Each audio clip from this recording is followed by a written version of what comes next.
Every so often, there's a piece of technology that lands on my desk that almost makes me feel bad for what's about to happen. Almost. This is the Samsung Galaxy Z Trifold, the culminational climax of the last 7 years worth of folding phone technology. Samsung has now doubled the number of hinges to make a tri-folding 10-inch tablet that fits in your pocket, Iron Man style.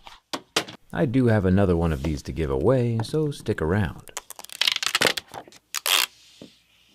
Plus, this might be the most shockingest of all new developments. It comes with a charging brick in the box. Right off the bat, it kind of feels fragile, which makes me nervous since I definitely don't want this trifold to die before it's supposed to.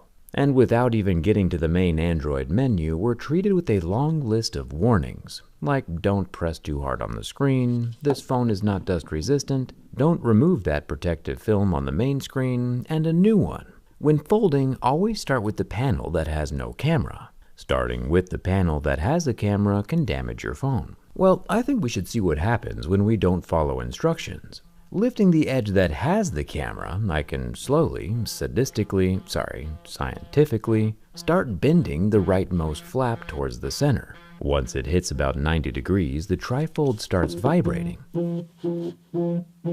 and slowly pulsating the entire 10-inch display in a slowly intensifying red hue. What's interesting is that Samsung has some kind of sensor in this hinge, since the phone's vibrations increase in vigor as the flap gets closer and closer to the center until it touches. Honestly, I think the trifold is being a little overdramatic here. The bend is still quite gentle, and all the hardware is fine. I wouldn't worry at all about accidentally folding the right flap first. We've got plenty of other things to worry about, like paying taxes to pedophiles. But it looks like Samsung has made opening the trifold easier by protruding out the tiny lip on the first flap that opens. It's also around here that I noticed that every single section of the trifold is a different thickness. Not a complaint, of course, just an observation. We'll get to the larger center screen in a second, but first let's see what the exterior display is made from.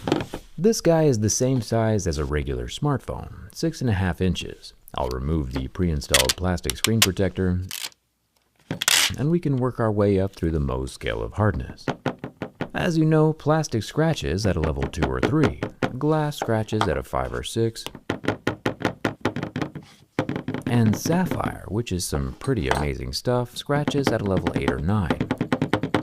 Diamonds are the only 10, aside from my wife. And just like we would expect on a smartphone made with Gorilla Glass Ceramic 2, this one scratches at a level 6 with deeper grooves at a level 7. Both marks at 6, 7 are definitely visible. I am so sorry. For the inner, larger, flexible display, this is where things get interesting. 7 generations in, we are still seeing scratches at a level 2, with deeper grooves at a level 3. Flexible screens are soft and there's no way around it. But knowing that folding screens are soft is the first way to protect it from damage. As long as you don't let the inner display come in contact with hard or pointy objects like fingernails, keys, or even coins, it should last a really long time. Samsung has tested the folding mechanism in a pristine, controlled environment up to 200,000 times with no damage. That's folding open 100 times a day for 5 years straight. But, you know, not all environments are pristine. There's a 10 megapixel hole punch selfie camera on this inner display. This has the same scratchable clear screen material over the top, so be careful with it. It's also very nice that the entire soft screen is protected when the trifold is closed up tight. There's another 10 megapixel selfie camera on the front glass display, so the whole phone works just fine when it's all closed up, which is good news for later. For the frame, Samsung is using 2 materials. For the most part, everything you can touch with your hands along the exterior is the super thin armor aluminum. And supposedly there is some titanium inside the hinge, but we can't touch that yet. The side-mounted fingerprint scanner is made from plastic, and the metal volume rocker is removable, but let's keep going. I can't believe how thin these frame rails are. For reference, at its thinnest point, Samsung has these frame rails slimmed down to just 3.9 millimeters, while Apple, at their thinnest point on their thinnest iPhone Air, is 5.6 millimeters. Samsung's trifold is a full 1.5 millimeters more thin, while still having dual stereo speakers which the iPhone Air didn't have room for. Amazing things can happen when Samsung decides to flex, and I think they should be flexing way more often. There's the dual SIM card tray with a gray rubber ring to help with water resistance. The Samsung Trifold is IP48, meaning it can be submerged in water for short durations, but it doesn't have much in the way of dust resistance. We'll find out for sure here in a second. The most amazing part is that this USB-C port is basically the thickness of the phone. For example, my own USB-C charger is larger than the phone body. Samsung is literally playing around with the absolute tolerances of reality here. And it looks phenomenal, but I do have a bad feeling that the bin test is gonna reveal some things. Zooming back out to the rear panel with its triple camera lens housing, normally Samsung uses glass back here, and they still are for at least the 3 camera lenses. These are the same cameras on the Z Fold 7, a 12 megapixel ultra-wide on top, the 200 megapixel primary camera in the middle, and the 10 megapixel 3x telephoto zoom camera on the bottom, with, a single colored LED flash embedded in the ceramic glass fiber reinforced polymer that happens to be very scratchable. It's the same color as the redacted Epstein list, and the zigzag texture kind of reminds me of a zipper, which, fun fact, if you go ahead and check your own zipper right now, I bet I could tell you the 3 letters that are printed on the puller. And if I'm right, you gotta let me know in the comments. It's YKK, isn't it? YKK makes most of the zippers on the planet. Like, that single company makes enough zippers to circle the globe 80 times every single year. So it's a pretty safe bet that you're probably wearing one of their zippers right now. I thought that was kind of a cool fact, but it's probably best to stop looking at it now.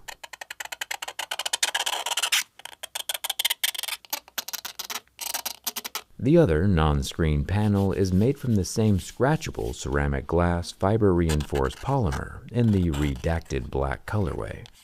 Personally, I'm a big fan of the fiberglass. Yeah, it scratches, but I would way rather have a scratched back panel than a cracked glass shattered panel. So I hope Samsung brings this panel material more into their mainstream lineup. The front screen is a 120Hz 6.5-inch 1080p 2600 nit panel that lasted about 17 seconds under the heat from my flame, before the OLED panel went kinda golden and didn't recover. I realized about here that when the Samsung Trifold is folded up, there is a very small gap all the way through the phone body, obviously so the outermost edge doesn't rub up against the soft inner screen. Definitely not a problem or anything, I just think it's really cool how Samsung put this all together. The inner 10-inch screen is the same 120Hz OLED, but it is only 1600 nits, and only lasted for about 10 seconds before the pixels burned black and did not ever recover.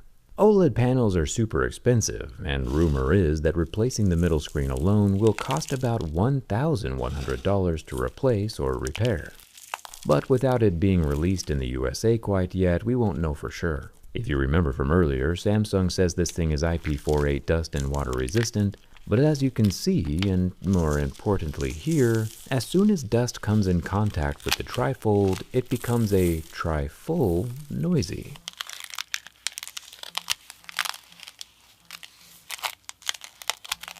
You can see the way the iron metallic dust from my backyard collects on the internal magnets. And I mean, yeah, the amount of dirt I sprinkled on top is rather extreme, but with how instantaneous the grinding started, I would be very nervous to ever set the Trifold down on a non-pristine surface, or even put it in a pair of work pants, even if they do have that YKK zipper on them. You can see the location of the mini internal magnets with my magnet paper. There's a lot going on inside of this thing, which we will probably involuntarily see more of in just a second. Sprinkling a bit more dust on the titanium hinge of the Trifold, even more dust gets inside. I think it's rather generous of Samsung to give themselves a 4 on the dust protection rating.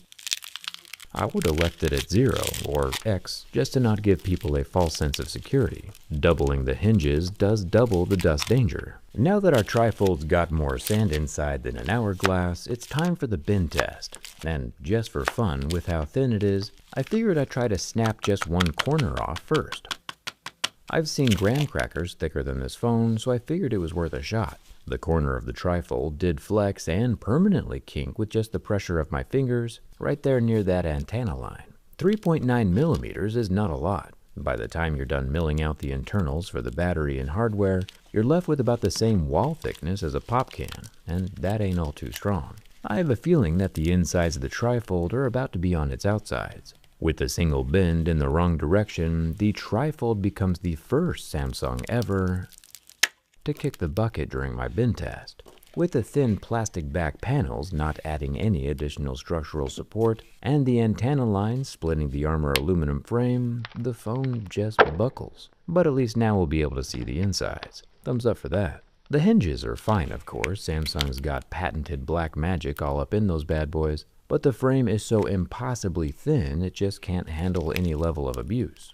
Definitely don't sit on it while it's open. Which is really the key here. If you're going to treat the Trifold nicely, it's probably the coolest phone on the planet.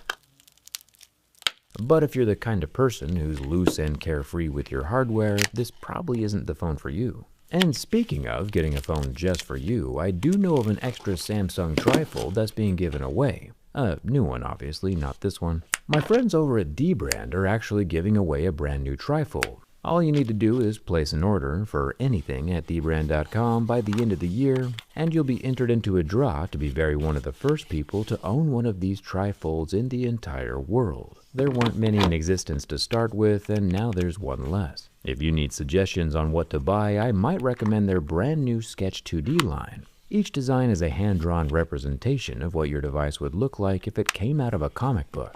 And as a professional doodler myself, I gotta say I'm a fan. Of course, if you want to pick out one of my teardown skins, I don't blame you. These show nearly picture-perfect representations of nearly every popular smartphone. And everything Dbrand sells make you eligible for the Trifold giveaway. Any order, no matter what's in it, is good for an entry, as long as it's before the end of the year. I'll leave a link to Dbrand down in the description that you can check out after we finish the teardown. Owning a fully functional Trifold would be exciting. Must be nice. I mean, technically, one of the screens on my Fold is still functional, but you know what I mean. 75% of my pixels are toasted. I'll slice into and pull away the flexible panel on the non-camera side of the phone. You can see how flimsy and structurally unhelpful these fiber-reinforced panels are. And so far, we do see batteries in at least 2 of the 3 phone sections. This teardown is going to be interesting. The 12-megapixel ultra-wide on top does not have any optical image stabilization. The main 200-megapixel camera in the middle does though, along with the 10-megapixel 3x telephoto zoom. It also has OIS. The 15-watt wireless charging pad sits below the camera units. I'm surprised the copper coils made the cut after slimming down so much. I'm glad because the copper coils always make the phones look so much cooler on the inside. They can also reverse wireless charge headphones in a pinch, which is a feature I've used before. Kind of fun. I'll remove the 22 visible Phillips head screws from the camera unit panel. This frees up the wireless charger flap and the NFC pad that's connected to it. Normally these metal shields that protect the hardware have a bit more substance, but to nobody's surprise there isn't a whole lot of structure in here. I'll take out 15 more screws on the non-camera side flap and then we can work on the middle screen. You can tell this one is glass by the way that it is.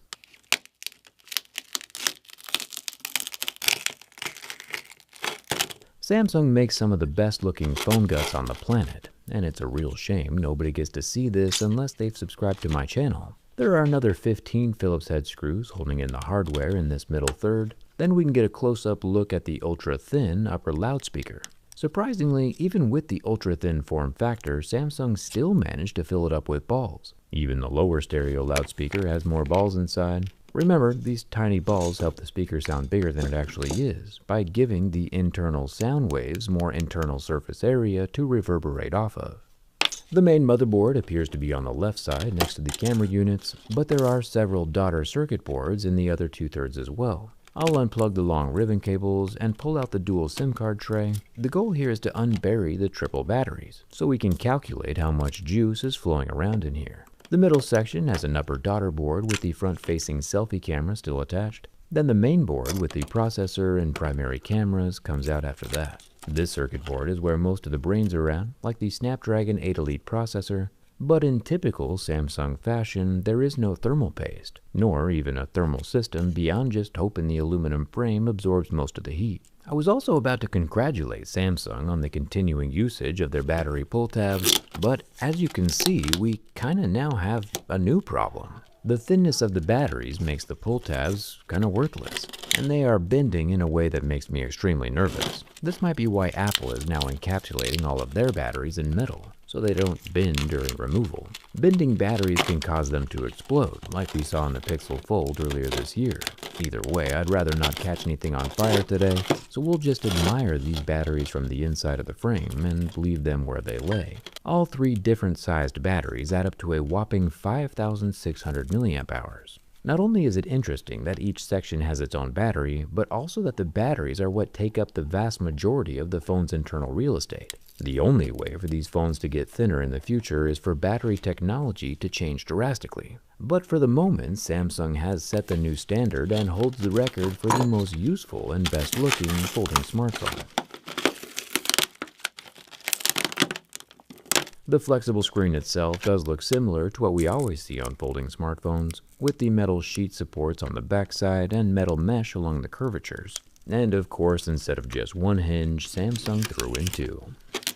It's impressive, I'm impressed, and now you can impressively be holding one of your own soon, since any purchase you make with the brand from now until the end of the year gets you a chance to win a Samsung Trifold of your own. Again, not this one obviously, mine's gonna take a little rest. It's a new one, and I'll leave the D-brand link in the description, and thanks a ton for watching. I'll see you around.